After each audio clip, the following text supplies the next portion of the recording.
Hi, Ed here from keywordspeopleuse.com, and I've got an exclusive time-limited offer for you. If you book a product demo with Keywords People Use, I'll give you a free 7-day trial of our standard plan, which allows you access to our new content optimization tool. This tool hooks into your Google Search Console data so we can find all the keywords you're ranking for and what pages are ranking.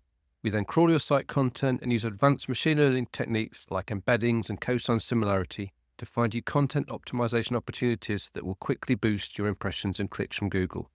This new feature in Keywords People Use is already showing results for people using it. Don't miss out on the opportunity of a 7-day free trial. Just go to keywordspeopleuse.com/demo to book your slot. That's keywordspeopleuse.com/demo. You'll find the link in the show notes of this episode. Hey listener, Ed here. You're about to listen to a timeless, hand-picked classic from the SEO is Not That Hard archive. Whether it's your first time hearing it or you need a refresher, you're going to get a lot out of this. Here it is. Hello and welcome to episode 77 of That Hard. I'm your host, Ed Dawson, the founder of keywordspeopleuse.com, the solution to finding the questions people ask online. I'm an affiliate marketer, SEO, and I've been building and monetizing websites for over 20 years. I've built sites from the ground up, bought sites and sold sites in large exits. I'm here to share with you the SEO knowledge, hints and tips I've built up over the years. Today I'm going to talk about engineering as marketing. Engineering as marketing is a term you might not have heard before, but it's definitely a strategy that you will have seen. So what it is essentially, it's a strategy where you create free and useful tools for your target audience. Now these tools will be complementary and will align really well with the product or service that you are trying to sell, and these tools will draw in potential customers. Now the reason it's called engineering as marketing is because you're going to mainly be using engineering resource, so essentially development, web developers, programmers, to build something that is feature rich, interactive, and not just written flat content. And the key thing with any engineering as marketing product that you create is you're going to want to get people's contact details. You're essentially generating leads for yourself. Now, an example, and the most common example that people share, is the website grader by HubSpot. And you can just Google, HubSpot website grader, and you'll find a link to it. And what this does is it just asks you for a website address and an email address, and then it will perform some basic checks on your website for things like performance, SEO, how it works on mobile, security, those kind of things. And it will then make some suggestions on things you can fix. And what this is it's essentially a way for HubSpot to A, get your contact details so they can obviously remarket to you, and then B, also start making suggestions to you right now for things that you can do. And these things are things that their product can help you do if you choose to go down that process with them.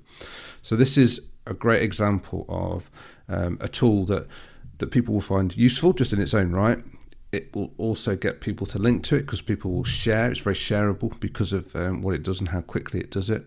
And it starts to generate inbound leads for HubSpot. Another well-known example is Ahrefs backlink checker, their free backlink checker that anyone can use without having to have an Ahrefs account.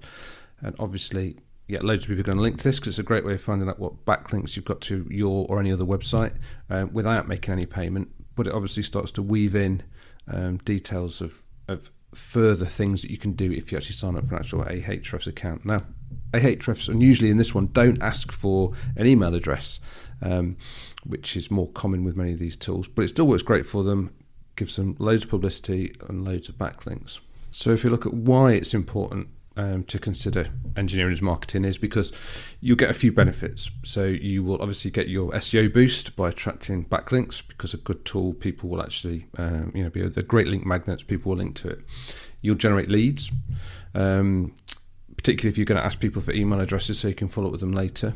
It helps differentiate you from other sites doing the same thing as you. If you've got a great tool that's really useful for people, it really makes you stand out compared to other competitors you might have who are just doing traditional standard marketing and not trying to do anything like this. If you're just starting out, it helps build traction. It helps people get eyeballs on your site. We did it with Keywords People Use with the product being free to use for the first few instances, and that in itself works in essentially like in this engineering as marketing concept, because we built this great tool and allow people to use it for free. Obviously, if you want to keep use it past a certain amount, then there are subscription options to choose from. But in the first instance, anyone can use it for free, and that generates loads of backlinks and traction for us. Now, if you're considering this as a tactic you want to try for yourself, then you need to consider a few things. Whatever you create, it's got to really be complementary to what your actual product is.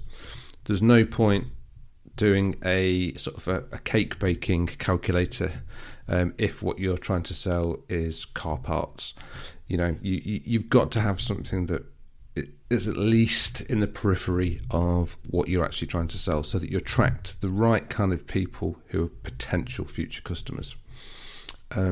It should do just one thing, really. It should do it well. So rather than being a massive tool with lots of different functionality and ways of using it, it really should be dead simple to use, like the example from HubSpot, where all they need is a URL and an email address, and they can create a report from you just from that. So it's dead simple to use, dead quick to use, and gives you output really quickly.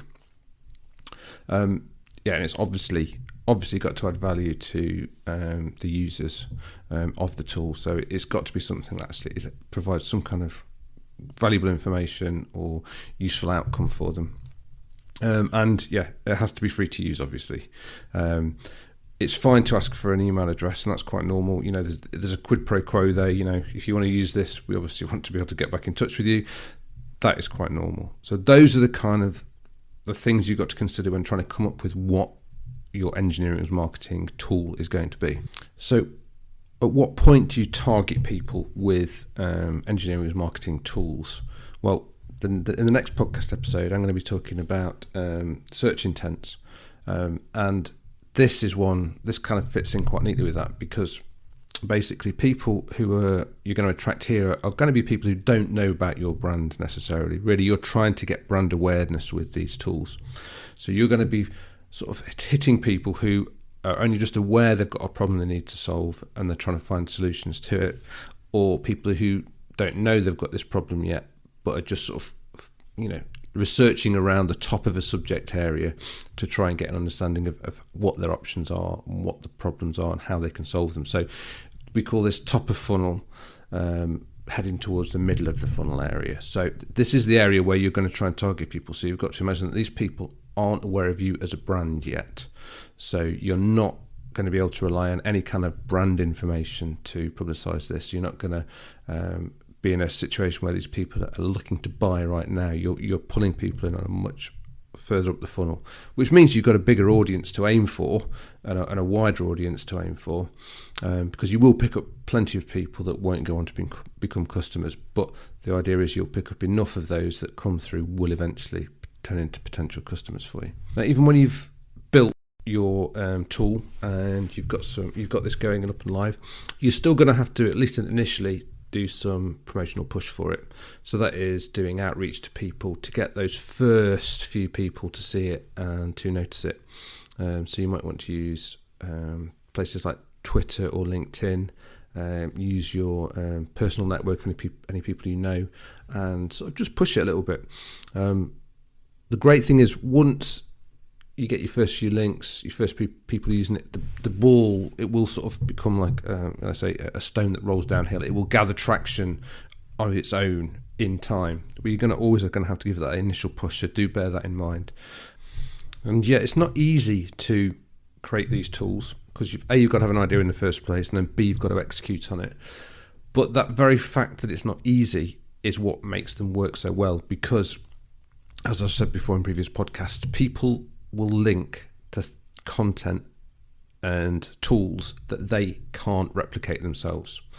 So this is why, if you take the time and effort to engineer one of these tools, then done right, it will sort of build a life of its own, and it will generate those links and it will generate those traction, because you've put something unique out there that is very hard to replicate, and that will set you up as your brand up as an expert in what you do. We'll get you those links, we'll get you those customers coming at the top of the funnel, and we'll set you on a path that is unique compared to all the other sites that are just doing written content to try and attract people. This is something that really sets you apart. And yeah, it's definitely a strategy, and it's a strategy we've used, and it's one that we'll continue to use in the future. And it's probably really my favourite strategy of all the different available strategies for getting links, getting customer eyeballs, getting leads, and moving your flywheel forward. So that's my takeaway for you today. Start thinking about what tools you could start to be building for your audience that will get your business moved to the next level. Thanks for being a listener. I really appreciate it. Please subscribe and share. It really helps. SEO is Not That Hard is brought to you by keywordspeopleuse.com, the solution to finding the questions people ask online. See why thousands of people use us every day. Try it today for free at keywordspeopleuse.com. To get an instant hit of more SEO tips, then find the link to download a free copy of my 101 quick SEO tips in the show notes of today's episode. If you want to get in touch, have any questions, I'd love to hear from you. I'm at Channel 5 on Twitter, or you can email me at podcast@keywordspeopleuse.com. Bye for now, and see you in the next episode of SEO Is Not That Hard.